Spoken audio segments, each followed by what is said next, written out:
All right, friends, a lot to talk about. Let's dive in. A lot of things have happened in the Magic world in just the past day or two. A lot of things have been announced, a lot of things to think about, a lot of prices have spiked. Not necessarily in the past day, but in the past month. And we're going to briefly talk about it all. Some of the things you might want to be aware of is that there's 3 sets announced. You probably already know this. There's 3 universes within sets announced for next year, for year 2027. And then there's 3 universes beyond sets announced, which is great. We're getting a little better on the ratio, where this year there was 4 universes beyond sets announced, or that are happening, and 3 universes within. So it's going to be 3 and 3, one less set next year, which is a little better for our pocketbooks. God help us. That's exciting. Secret lairs are happening. Let me just tell you, if there was ever one time to be lucky and to get into queue and to scoop up some secret lair product, it would be this Hatsune Miku commander deck. There will never be a easier time to print money than just buying this thing and putting it on eBay as an auction. I mean, don't do that, but you know what I'm saying. These things are going to sell out. They're going to be expensive. The lands are custom Hatsune Miku lands. It's gonna do good. Plus, actually, that archetype of commander deck is strong. It's good stuff. So anyways, lots of things are happening. But what I want to talk about actually are collector boxes, because we're in a slight bit of a lull. The weather, the storm has calmed ever so slightly, because it has been a crazy month. I've talked about this before, but there's been run-ups as a review. There's been run-ups on collector booster boxes for things like Brother War, March of the Machines, Phyrexia OLB1, not Streets of New Capenna, Final Fantasy, The Hobbit? Well, The Hobbit's always been expensive, but it's more expensive now. Even something recent like Lorne Eclipsed has seen prices go up some, not really, but anyways. Lord of the Rings Special Edition, thanks to our streamer friend Charlie, the prices of these have spiked. But what you'll notice about a lot of these is that, yes, the prices are high. You know, if you want to buy, for example, Lord of the Rings Special Edition collector box, which why would you? It's like $7,000, but they're not selling. You know, the last one that sold was 10 days ago, and it sold for $9,000. It's pretty crazy. Price has fallen since then, but it's not, people aren't jumping on this opportunity to pick up Lord of the Rings Collector Special Edition for $7,000. Go figure. Even things like Brothers War is actually one of the ones that's been selling better. There seems to be some real organic demand, because something you'll notice in a lot of these price charts are these spikes. Somebody is moving in here and saying, yeah, I'm going to buy a bunch of these. I think this was one person. One person bought 8 Brothers War collector booster boxes for between $580 and $700 each, and that just helped spike the price. Now we have 850 is the cheapest one you can get. March of the Machines, similar thing.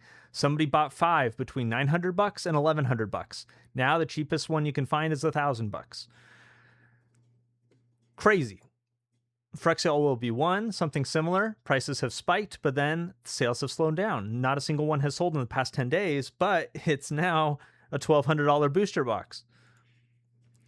I bring up Streets of New Capenna to show that it's not clear that a rising tide lifts all ships. There are some Magic products that are Streets of New Capenna that just flounder a little bit, but who knows? Maybe somebody will move in and try to buy up all of these too. And, you know, it doesn't take that many purchases to raise the price, except for something like this. There's actually quite a few of these listed. Anyways. Okay, Final Fantasy. Final Fantasy is actually the most interesting. You want to know why? Because the price has gone up, but they're still selling. Every day, they're still selling. There's real demand. I mean, there's real people that really want this product, and it is doing well. And it's going to come to kind of my insight that's going to come up in just a minute. But it is kind of boggling how strong Final Fantasy's prices have been. And yes, there's not as many being bought now at this $1,800 price point, but they're still selling. There's still 1, 2 a day selling. It's absolutely bonkers. Hobbit pre-order going crazy. Lots of people buying these. Now, pre-orders on TCG Player are kind of weird because you can cancel them.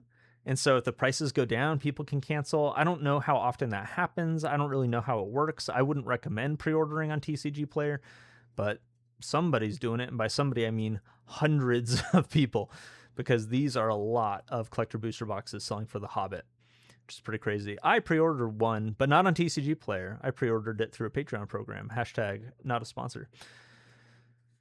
All right, so something that was asked me the other day was, hey, Nick, all these collector booster boxes are spiking. And this is what these, there's a pattern here, which is that somebody steps in and buys Final Fantasy. You know, you see these spikes here where 32 were sold, 29 were sold. Somebody steps in, or a bunch of people step in, buy them up, price spikes, and then because it is a scarce product, the prices stay high. Bada boom, bada bing. The question is that going to happen for The Hobbit?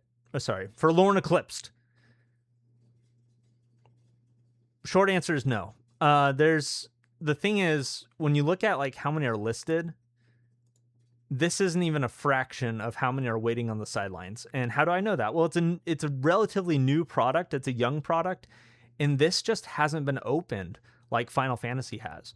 Of course, this probably maybe wasn't printed like Final Fantasy was either, but in order for a box to spike, it needs to be scarce. It needs to be rare, and a lot of these newer products just aren't old enough for that to happen. That being said, let's check out Marvel Spider-Man. Marvel Spider-Man, we do see, just was this yesterday? Somebody bought 17 of these. The price is starting to go up. It actually is. I mean, it was a month ago, $340. 3 months ago, it was $330. So not huge increases, but we're starting to see, you can see this curve here, and it really looks like we've hit the bottom for Spider-Man. I think Spider-Man is a really good purchase right now. And part of that is a hunch, part of that is data driven. Because check this out. I've been gathering Magic prices and putting them in this database that I'm working on creating a kind of cool tool for my patrons to be able to use with that data.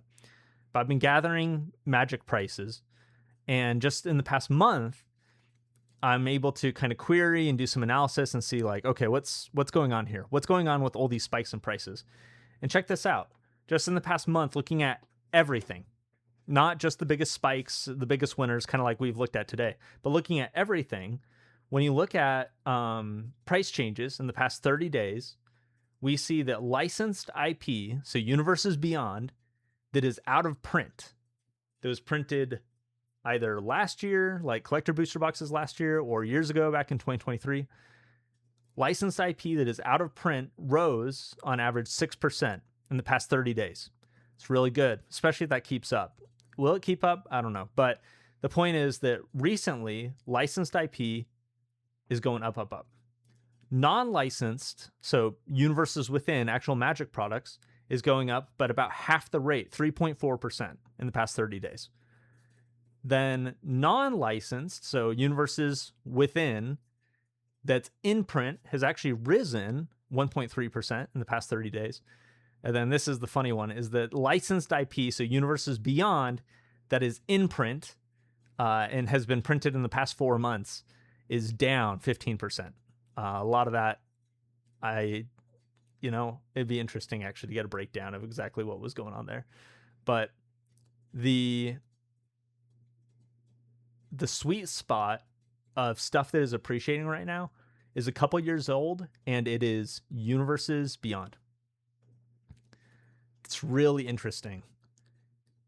The fact that Marvel superheroes has led to a rise in demand for Spider-Man. What will The Hobbit do for Lord of the Rings? I mean, we've kind of already seen what The Hobbit's doing for Lord of the Rings. What will Star Trek do for maybe Edge of Eternities, which isn't Universes Beyond, but all the... We're just seeing a lot of cascading effects. And what is this video about? Well, it's about lots of different things. But what my point is that things are moving. And there's a lot of opportunity to make money here in a risky way. Because look, if you want to make money quickly, if you want to turn money into more money quickly, it's going to be risky. That's just guaranteed. I'll go over the rules again, just as a gentle reminder, because this is really important for people to get straight. Anyone who promises you guaranteed returns is full of crap. Nothing is guaranteed. So the question is, how much risk is there? If somebody's promising you in a year something like 4% returns, well, that's something like a treasury bond or a low performing index fund. That can be relatively guaranteed. Like I said, nothing's guaranteed, but it can be relatively guaranteed, basically guaranteed. If someone's promising you 7%, that's not, promise is not a great thing to do because nothing's guaranteed, but 7% is a reasonable thing that can happen in a year with very little risk. Now, if somebody's promising you 20% in a year or more, or really, honestly, more than 10% in a year, they're guaranteeing it.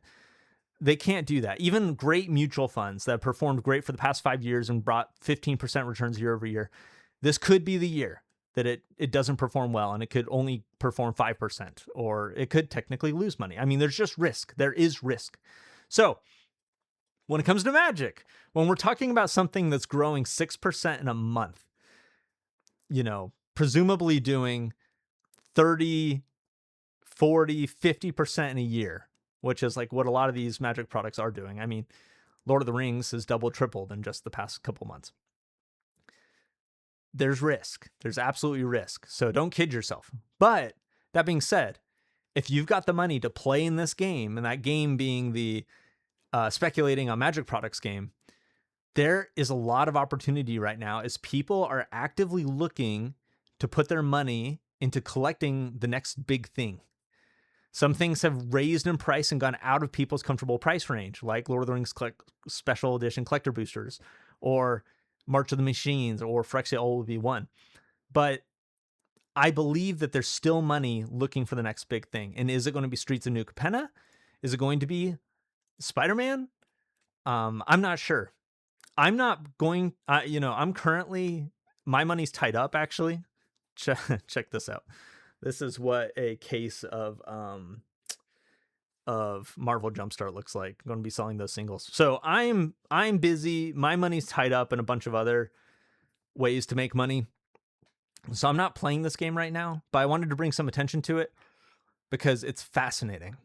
It's interesting to watch. I'm going to continue to watch it. I'm going to continue to grab data and try to analyze it and share those findings here on YouTube, and then some of the more specific findings with my patrons. So thanks for watching, and let me know what you think. Is my analysis too generous? Because are we just in a bubble where it's going to pop and everything's going to go to zero? Or do you agree with me that there's still opportunity? We're still inside something of a bull run where people are keeping their eyes open for what's the next product that's going to spike. Anyways, thanks for watching. Have a great day. We'll see you later. Peace.